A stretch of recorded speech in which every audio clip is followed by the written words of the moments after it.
Soit une suite de nombres réels définis comme suit. UI est égal à n à la puissance i sur SI, où SI est égal à sigma de k égale à 1, k égale à i de k.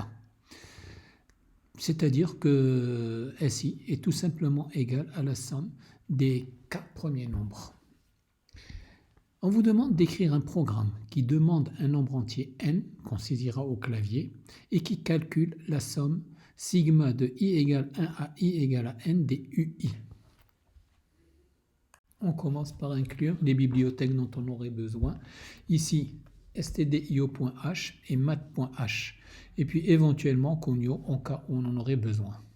Ensuite, j'écris le nom de la fonction, ici main, suivi de parenthèses, vide bien sûr, puis du bloc où j'écrirai mon programme. Bloc, bien sûr, séparé par des accolades.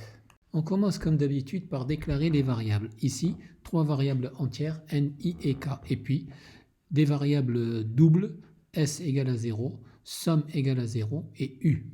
On initialisera s et somme à 0 pour la simple raison, c'est qu'on aura à faire des sommations. On saisit n, comme d'habitude, avec la paire d'instructions printf suivie de scanf. On commence par vérifier si la valeur saisie de n est égale à 0, car si n est égal à 0, le calcul est impossible. Sinon, on calculera tous les UI compris entre 1 et n à l'aide de la boucle for i égale à 1, i inférieur ou égal à n, i++. Dans cette boucle, on cherchera à calculer tout d'abord s, s étant la somme des k premiers nombres. Cette boucle que j'ai mise en rouge, for k égale à 1, k inférieur ou égal à i, k++, s plus égal à k, c'est-à-dire que s sera égal à s plus k. On prend soin d'initialiser s à 0 avant de rentrer dans la boucle.